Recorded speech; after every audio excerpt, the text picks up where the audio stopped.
The room was quiet, too quiet. Jadwan knew something was different the moment he walked into the communication center. The usual buzz of computers, the constant chatter of staff, and the background hum of equipment had vanished. Instead, an eerie silence hung in the air like a thick blanket. He was just a junior officer, barely 26 years old, with dreams bigger than his current position. Most days, he sorted through endless streams of space communications, filtering out noise and tracking potential signals. But today was not most days. The first sign that something was wrong came from the screens. They flickered. Not the usual electronic glitch, but a deep, purposeful flicker that seemed to pulse with an intelligence of its own. Jadwan's hand instinctively moved to the communication panel, his fingers hovering over the emergency alert button. Then it happened. A massive holographic projection burst into existence right in the middle of the room. It wasn't like any hologram Jadwan had ever seen before. This was different. This was alive. The projection took the shape of a being that seemed to defy every known rule of physics and biology. It stood nearly 3 meters tall, its body shifting between solid and translucent, like light trying to decide whether it wanted to be a particle or a wave. Iridescent skin rippled with colors that human eyes had no name for, blues deeper than the ocean, greens more vibrant than the richest forest, and hints of colors that existed only in the imagination. Around Jadwan, his colleagues had frozen. Some stood with coffee mugs halfway to their mouths. Others had their hands suspended over keyboards. No one moved. No one breathed. The being's eyes, if they could be called eyes, were pools of swirling galaxies. They seemed to look not just at the room, but through every person, scanning memories, thoughts, and potential futures in a single glance. "I have a delivery," the being announced. The words did not come through sound. They did not come through the room's speakers. Instead, they materialized directly in the minds of everyone present. Each person heard the message in their own language, in their own voice, as if the thought had always been their own. J1 felt a drop of sweat roll down his forehead. His heart raced. Countless hours of training, countless simulations of first contact scenarios, and nothing had prepared him for this moment. The being, which would later be known as the Curator, stood completely still. Yet there was a sense of movement, of potential energy so intense that it made the air feel thick and charged. Around its form, data streams and holographic information danced like living things, bits of information swirling in complex patterns. "Who are you?" J1 managed to whisper, though he was certain the being already knew his thoughts. No direct response came. Instead, massive data packages began materializing around the holographic figure. They looked like crystalline cubes, each one pulsing with an inner light that seemed to contain entire universes of information. The chief of communications, a stern woman named Park, finally found her voice. "Identify yourself," she demanded, her hand moving towards the security protocol panel. The Curator did not seem to hear her, or if it did, it chose not to respond. Its attention seemed focused on something beyond the physical room, beyond human comprehension. More data packages appeared. Technological schematics, scientific formulas, historical records from civilizations long dead. All began downloading into the facility's most secure servers. The amount of information was staggering. In mere moments, more data was being transferred than humanity had collected in its entire history. J1 watched, his mind struggling to process the impossible scene before him. This was not just a communication. This was not just first contact. This was something else entirely. And somewhere, deep in his gut, he knew nothing would ever be the same again. The Curator remained, a silent messenger from the vast, unknown depths of the galaxy. Waiting, watching, delivering. Hyun-Ki stared at the computer screen, his eyes burning from hours of continuous work. Coffee cups littered his desk, each one telling a story of sleepless nights and endless research. The data packages left by the Curator were unlike anything he had ever seen. When the massive holographic transmission first appeared, Nobody knew what to expect. Now, weeks later, the scientific community was losing its mind. These weren't just random pieces of information. They were complete technological blueprints that could change everything humans knew about science. The first breakthrough came on a Tuesday morning. HFY was mapping out a particularly complex energy generation schematic when he realized what he was looking at. This single diagram could solve the global energy crisis in one stroke. It described a power generation method that could create unlimited clean energy from seemingly nothing. He called an emergency meeting. The conference room was packed with the world's top scientists, government officials, and military strategists. Each person looked tired but excited. The stakes were too high to ignore. "Look at this," HFY said, his hand shaking slightly as he pulled up the holographic display. The image showed a complex network of quantum interactions that seemed to break every known law of physics. "This isn't just an improvement. This is a complete revolution in energy production." Dr. Elena Rodriguez, a quantum physicist from Argentina, leaned forward. Her eyes were wide with understanding. "If this is real," she said slowly, "we could power entire continents with a device smaller than a refrigerator." But the energy blueprint was just the beginning. Other packages contained medical technologies that could cure diseases once thought impossible to treat. There were engineering principles that could make buildings earthquake-proof, transportation systems that could move people across continents in minutes, and communication technologies that made current internet look like a child's toy. The military was the first to grasp the potential implications. General Kim watched the presentations with a careful eye. These technologies weren't just scientific curiosities. They were game changers that could shift the balance of global power overnight. "Who sent this?" he asked during one briefing. "And why?" Nobody had an answer. The curator had appeared, delivered its packages, and vanished. No explanation, no follow-up. Just a massive dump of technological knowledge that could transform human civilization in weeks what would have taken centuries to develop. Some scientists were skeptical. They ran test after test, looking for flaws, searching for some kind of trick.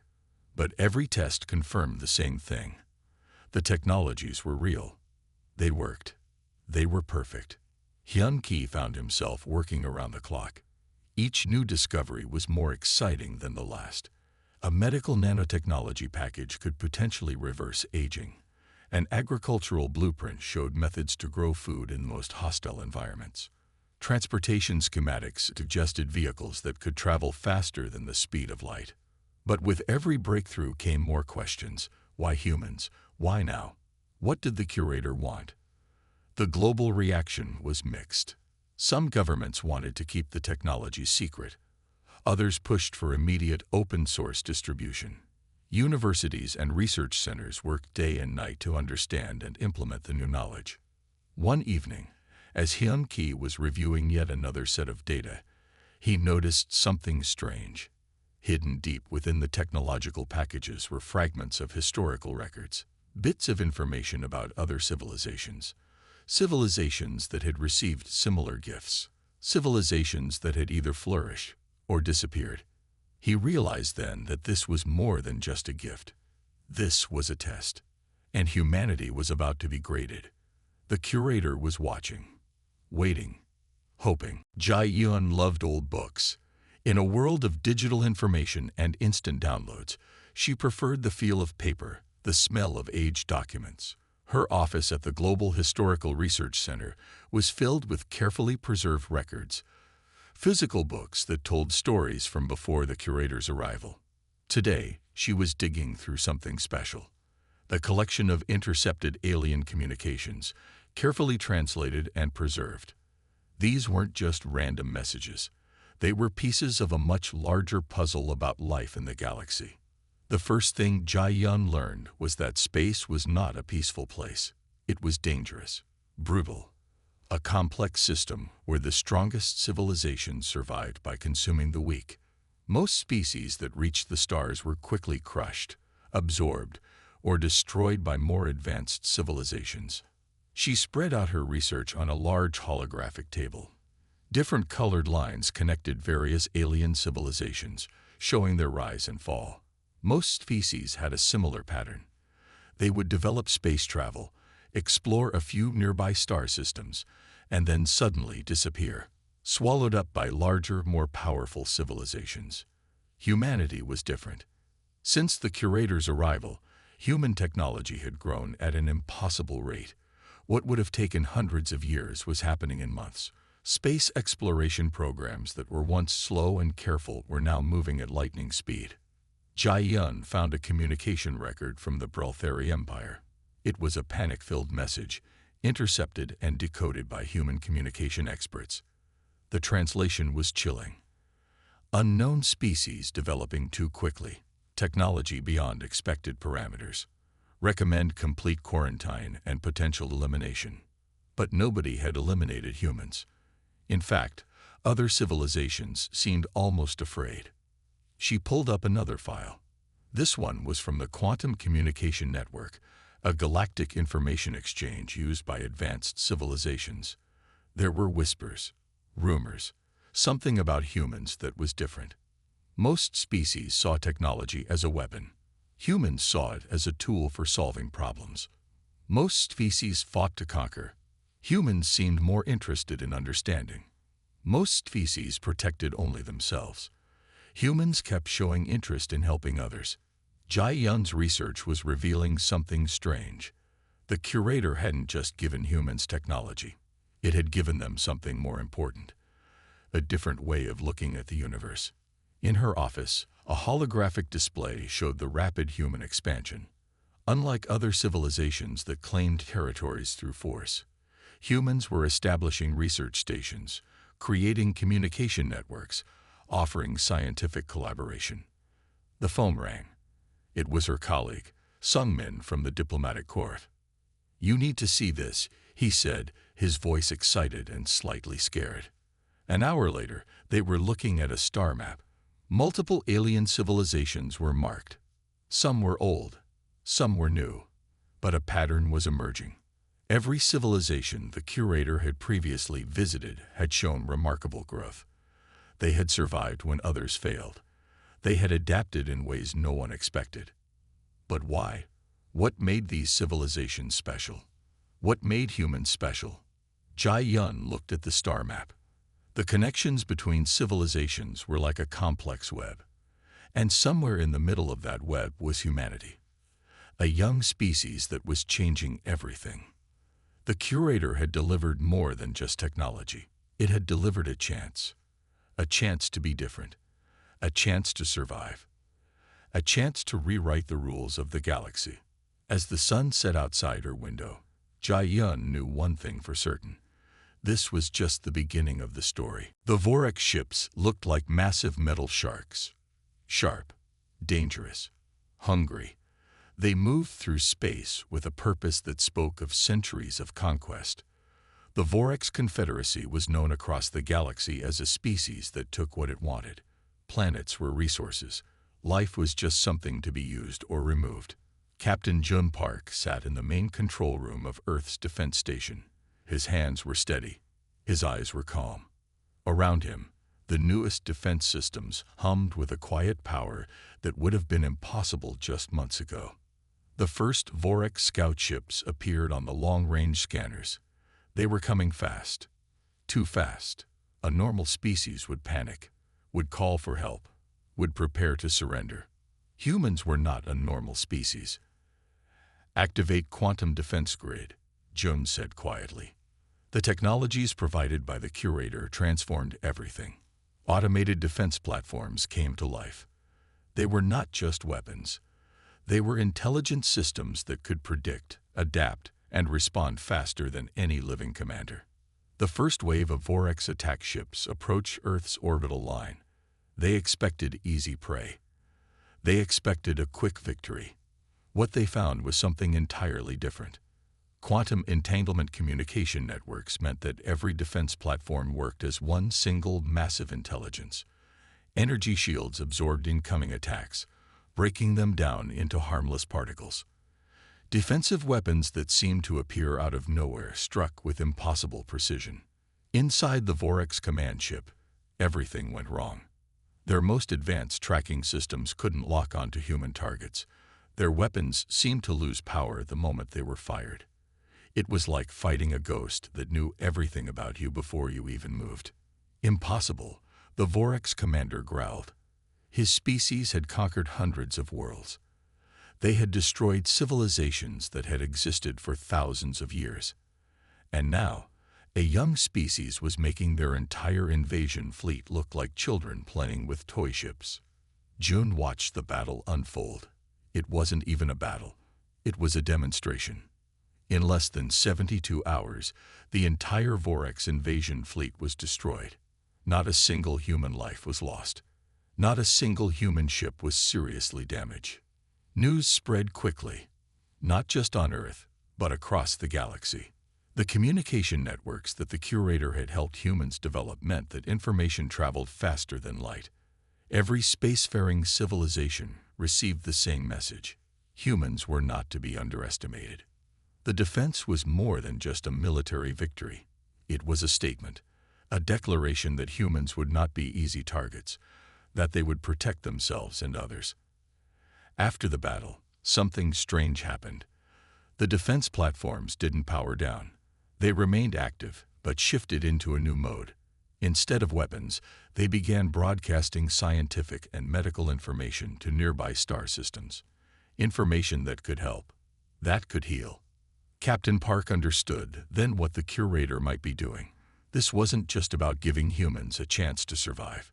It was about giving them a chance to show what they could be. A communication came through. It was from the diplomatic corps. The Vorx survivors were being offered medical assistance, a chance to communicate, to understand.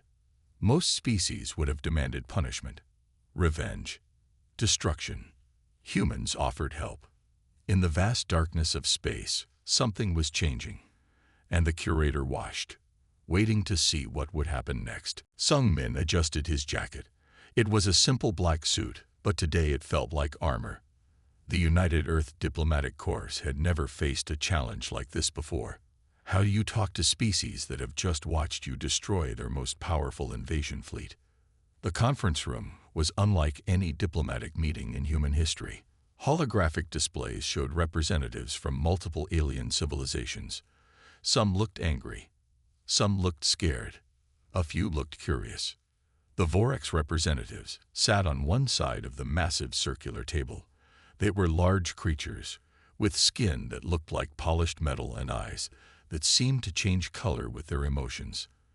Their lead diplomat, a towering figure named Krell, had lost most of his fleet.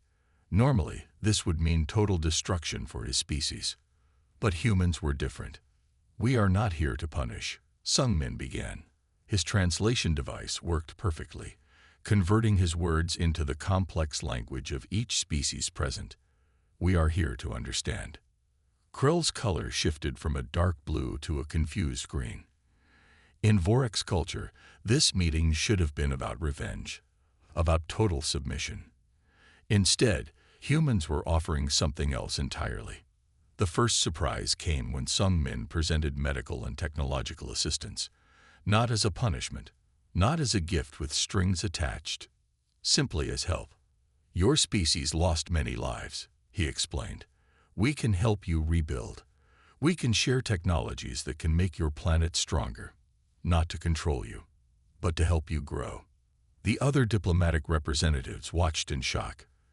This was not how galactic politics worked. Species didn't help those who had just tried to destroy them. They crushed them. They took revenge.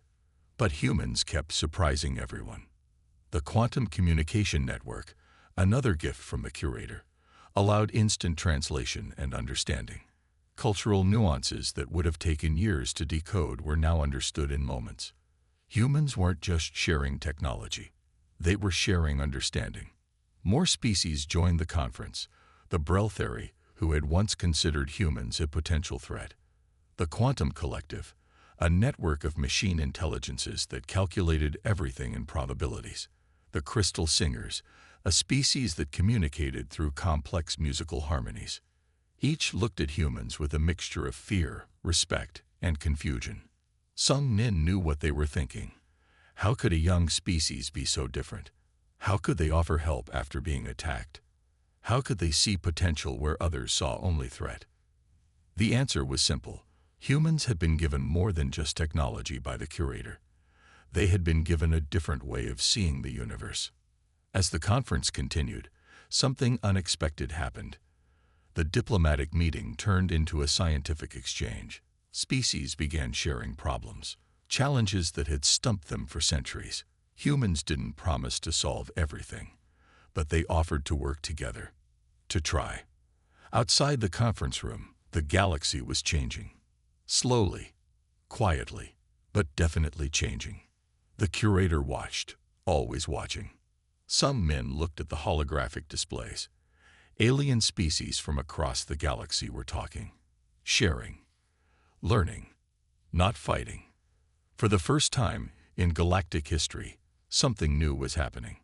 Hope was becoming a strategy. The archives were old, very old. They sat in a secure room deep beneath the Global Historical Research Center. Most people didn't know this place existed. Jai Yun did. And today, she was about to uncover something big. Holographic displays flickered to life around her. Fragments of records from civilizations long dead began to take shape. Each piece was like a puzzle, and Jai Yun was determined to solve it. The first record was from a species called the Luminary. They had existed thousands of years ago, before humans had even learned to make fire. The record spoke of a being, a messenger, something that appeared, gave gifts, and then vanished. Sound familiar? She zoomed in on the details. The description matched the curator perfectly. Same shifting form, same method of delivering knowledge, same mysterious disappearance. Another record, this time from the Crystal Singers. Their communication was complex, written in musical patterns that took weeks to decode. But the message was clear. A being had visited them during their darkest time, gave them technologies that helped them survive a massive planetary disaster. Jai Yun's hands were shaking now. This wasn't just a coincidence. The computer analyzed the records. Patterns emerged.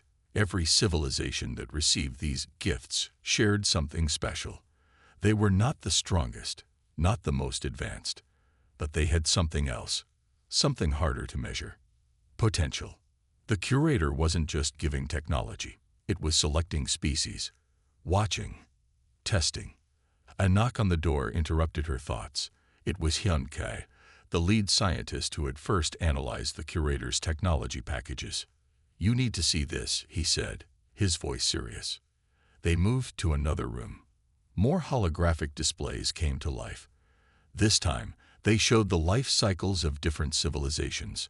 Most species followed a simple path.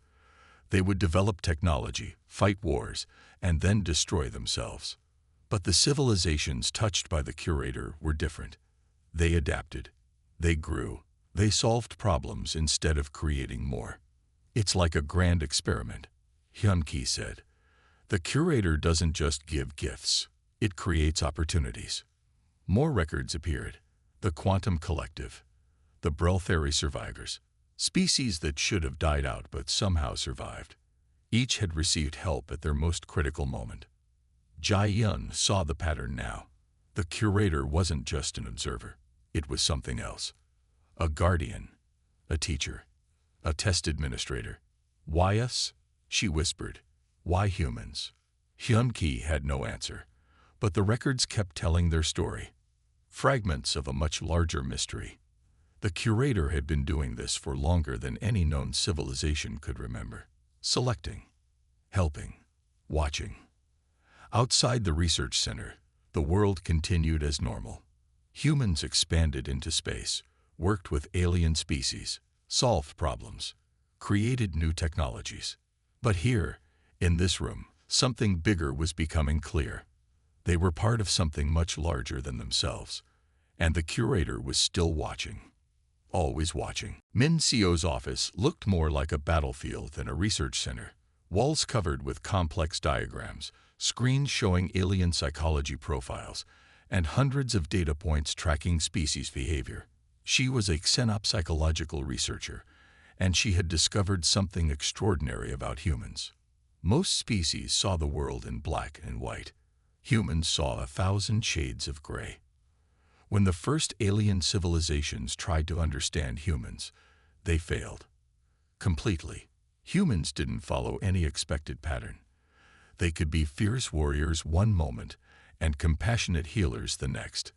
They could destroy and create in the same breath. The Breltheri military analysts had sent thick reports trying to understand human behavior. Each report ended in confusion. Humans were impossible to predict. Take the Orcs invasion, for example.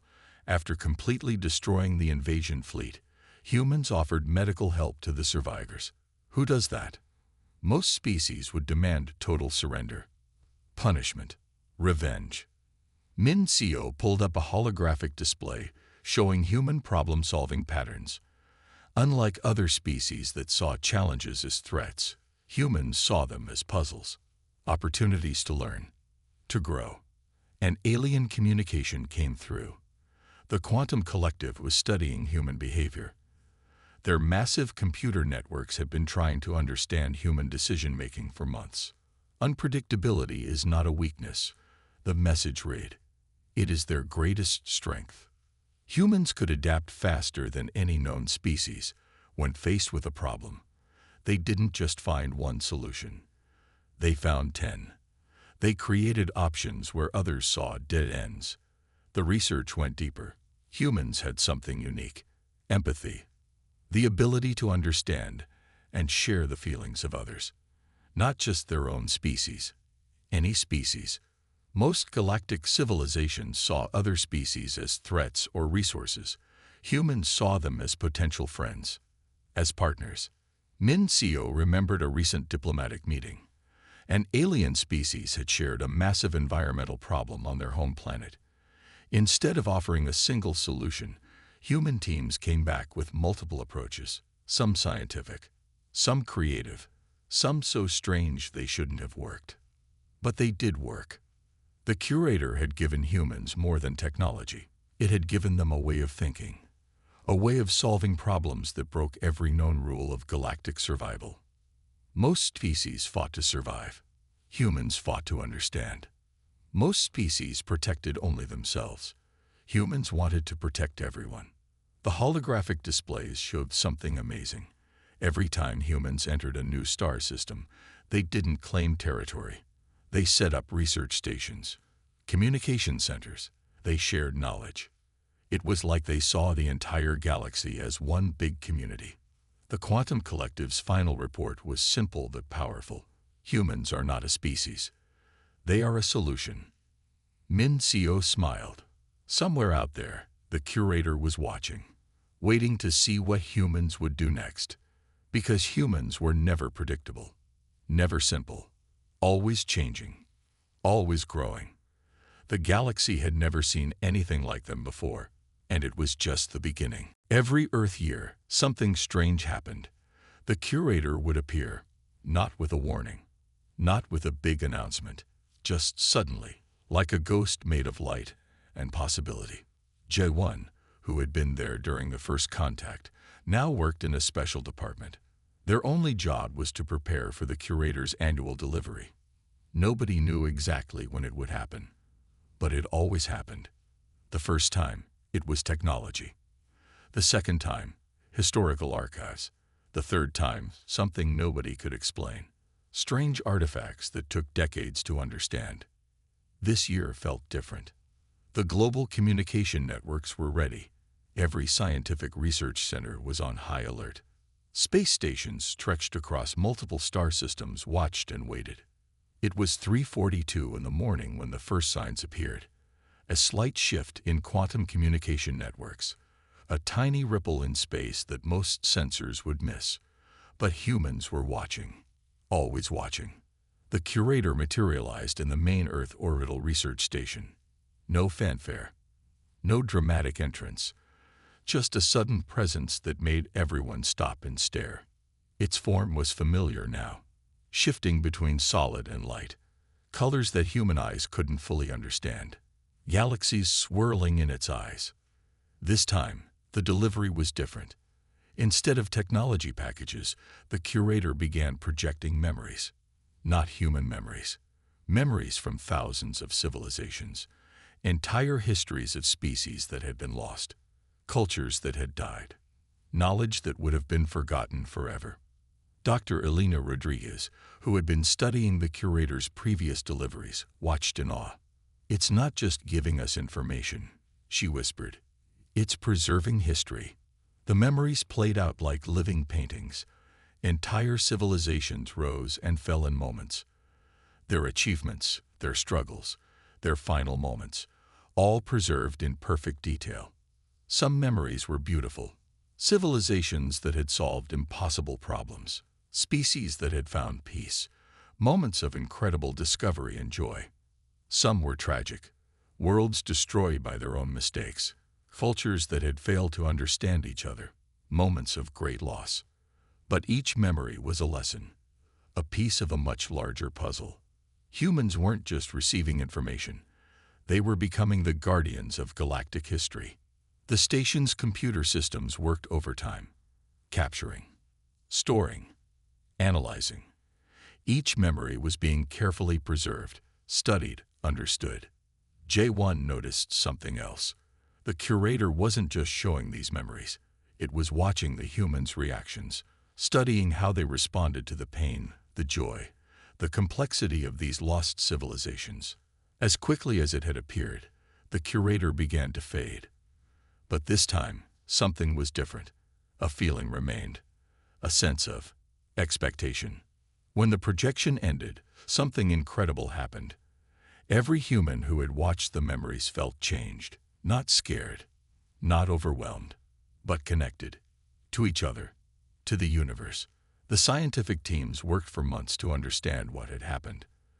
But they all felt the same thing. The curator had done more than deliver memories. It had shown humans their place in something much larger. A cosmic story that was still being written. Outside the research station, stars continued to shine. Humanity continued to expand, to grow, to learn. And somewhere in the vast darkness of space, the curator watched. Always watching. Decades passed. Humanity transformed from a single-planet species to a galactic civilization, unlike any other. They didn't conquer. They didn't destroy. They integrated. Jai Yun, now an elder researcher, sat in her office surrounded by decades of research about the curator. Her lifetime of work had revealed something profound about humanity's journey. When humans expanded into nearby star systems, they did something unexpected. Other species watched in confusion. Where most civilizations claimed territories and built walls, humans built bridges. They didn't see new worlds as conquests. They saw them as opportunities to understand, to help, to grow together. On a planet orbiting a distant red dwarf star, human researchers discovered a species on the brink of environmental collapse. Instead of exploiting their resources, humans worked alongside them. Shared technologies, helped them rebuild their ecosystem, taught them new ways of solving problems. The Quantum Collective had long ago stopped trying to predict human behavior. Humans were not a problem to be solved. They were a solution waiting to happen. Hyun-Ki's grandchildren continued his work, studying the mysterious technologies the curator had first delivered. Each generation uncovered new layers of understanding. The gifts were never simple. They were always puzzles, always challenges, always opportunities. The annual deliveries continued. Sometimes technology, sometimes historical memories, sometimes artifacts that took generations to understand, but always something that pushed humanity to grow, to think differently. Sung Min's diplomatic strategies had become a standard across multiple star systems. Cooperation over conflict, understanding over conquest, shared progress over individual gain. Researchers discovered something fascinating. The civilizations that the curator had previously touched were not gone. They had transformed, evolved, become something new, something more. Was humanity part of a larger plan? A cosmic experiment? A test? Nobody knew for certain. The curator remained silent, always watching, always present in its absence. Humanity expanded, not with weapons, not with anger, but with curiosity, with hope, with a genuine desire to understand the universe and everything in it. They carried the memories of lost civilizations. They learned from past mistakes. They looked forward with a hope that seemed to defy logic. In the vast darkness of space, something was changing. A new way of existing was being written, not by force, not by fear, but by understanding. By the time human colonies spread across hundreds of star systems, something had become clear. The curator hadn't just given humanity a chance. It had shown them a different way of being. A way that saw the entire galaxy as one big, complex, beautiful community. The deliveries continued. The mystery remained. And somewhere, in the infinite depths of space, the curator watched. Always watching. Always waiting. Asterisk to be continued. Asterisk.